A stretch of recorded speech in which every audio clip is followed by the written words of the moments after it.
আসসালামু আলাইকুম। স্বাগতম অধুর গল্পতে। আপনি যদি ভয় পেতে ভালোবাসেন তাহলে আপনার জন্য এই ভিডিওটা। আর যদি আমাদের চ্যানেলে নতুন হয়ে থাকেন এক্ষুনি সাবস্ক্রাইব করে রাখুন, কারণ প্রতিনিয়ত আমাদের এই চ্যানেলে এইরকম ভয়ানক ভিডিও আসে। তো বেশি দেরি না করে গল্প শুরু করা যাক। আমি তখন ঢাকার বাইরে এক ছোট শহরে কন্ট্রাক্টরের কাজ করতাম। 2021 সালের মাঝামাঝি সময়ে শহরে কেন্দ্রীয় একটা নতুন আধুনিক হাসপাতালের কাজ শুরু হয়। মালিক চাইছিলেন হাসপাতালটা হবে 5 তলা, সব আধুনিক সুবিধা নিয়ে। আমি সেই সময় সাইট সুপারভাইজারের দায়িত্বে ছিলাম।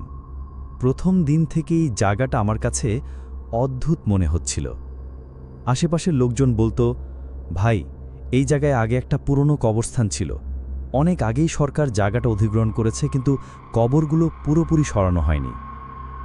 আমি এসব কথা তেমন গুরুত্ব দেইনি। কাজ তো কাজই। প্রথম সপ্তাহে কাজ ভালোই চলছিল, কিন্তু একদিন মাটি খুঁড়তে গিয়ে শ্রমিকরা একটা পুরনো কাঠের কফিন বের করে আনে। কফিনটা প্রায় ভেঙে গিয়েছিল, আর ভেতরে ছিল হাড়গোড়ের অবশিষ্টাংশ। সবার মুখ ফ্যাকাশে হয়ে যায়। আমি তাড়াতাড়ি বললাম, দেখো, এগুলো পুরনো, সরকার অনুমতি দিয়েছে, সমস্যা নেই, ফেলে দাও। কিন্তু সেদিন রাত থেকেই সমস্যা শুরু হয়। প্রথম এক শ্রমিক অভিযোগ করে রাতে সাইটে কারো কান্নার শব্দ শোনা যায়। পরের দিন আরেকজন বলে সে নাকি দেখেছে সাদা কাপড়ে ঢাকা এক বৃদ্ধ লোক দাঁড়িয়ে আছে ক্রেনের কাছে, কাছে যেতেই হাওয়ার মতো মিলিয়ে গেছে। এক রাতে আমি নিজে সাইটে ছিলাম, মালপত্র পাহারা দিতে। রাত প্রায় 2টা। হঠাৎ মনে হলো কেউ মাটি কাটছে। টর্চ নিয়ে এগোতেই দেখি 4 জন শ্রমিকের মতো মানুষ, কিন্তু তাদের মুখ নেই, ফাঁকা কালো গহ্বর। তারা মাটি খুঁড়ছে, আর গর্ত থেকে ধীরে ধীরে এক লম্বা কঙ্কাল উঠছে। আমি চিৎকার করে উঠতেই এক মুহূর্তে সব মিলিয়ে গেল, যেন কিছুই ঘটেনি। এরপর থেকে দুর্ঘটনা শুরু হলো। একজন মিস্ত্রি ছাদ থেকে পড়ে মারা গেল, আরেকজন অজানা জ্বরে দুদিনেই শেষ হয়ে গেল। মালিক কিছুদিন কাজ বন্ধ রাখলেন। আবার শুরু হতেই সাইটে আরও ভয়ঙ্কর ঘটনা ঘটল। রড নিজেরাই ঠক ঠক শব্দ করে, শাটারিংয়ের কাঠ মাঝরাতে পড়ে ভেঙে যায়, সিসিটিভিতে ফ্রেম যুগে কেবল অস্পষ্ট সাদা ছায়া। সবচেয়ে ভয়ের রাতটা ছিল শুক্রবার। আমরা ভিত্তিপ্রস্তর স্থাপনের প্রস্তুতি নিচ্ছি।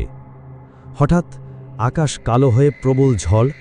কনক্রিটের গর্তের পাশে দাঁড়াতেই দেখলাম গর্তের কাদা থেকে যেন ডজন ডজন শুকনো কালো হাত বেরিয়ে আসছে, হাড়ের মতো চিকন, বরফ ঠান্ডা, আমাদের গেথে টানছে নিচে। আমরা ছুটতে লাগলাম, বাতাসে কানের কাছে ফিসফিস, থামো, আমাদের জায়গা। পরের দিন সকালে ফিরে দেখি সাইট এলোমেলো, যন্ত্রপাতি ভাঙা, গর্তের কিনারে লালচে একটা দাগ, যত পানি ঢালি মুছতে চায় না। কনক্রিট ল্যাবে পাঠানো নমুনার ড্যাগের ভিতর কাদা নয়, মিলল ছোট ছোট হাড়ের টুকরো। কে রাখল কেউ জানে না। মালিক আবার কাজ থামালেন, ধর্মীয় আচার হলো, তাবিজ কবজ ঝুলল। 3 দিন শান্ত। চতুর্থ রাতে আবার ক্রেনের কেবিনেকে যেন বসে, কাঁচে সাদা ছাপ, ভেতরে কেউ নেই।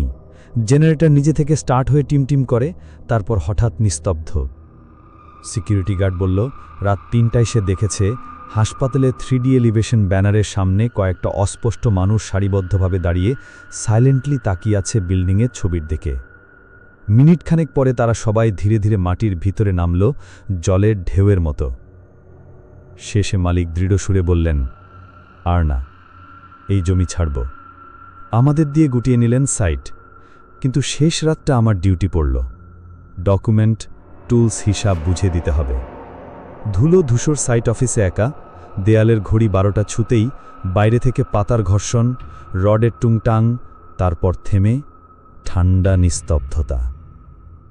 আমি জানালায় তাকাতে দেখলাম ফাউন্ডেশনের গর্তে সারি সারি ছায়া দাঁড়িয়ে। কারো হাতে সাদা কাপড়, কারো মাথায় পুরনো টুপি, কারো কাঁধে শিশুর হাড়ের মতো কিছু ঝুলছে। একসাথে তারা মাথা তুলে আমার দিকে তাকালো।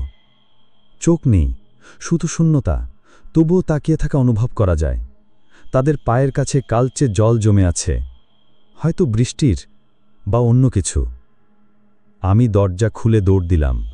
গেটে পৌঁছে দেখি গার্ডরুম ফাঁকা, কফির কাপ ঠান্ডা, কাপে লালচে দাগ। গেটের চেন নিজে থেকেই কিচকিচ করে খুলে গেল। আরেকবার শুনলাম সেই নিম্ন কণ্ঠ, যেও, কিন্তু ফিরে আসবে না। আজ বহু বছর কেটে গেছে।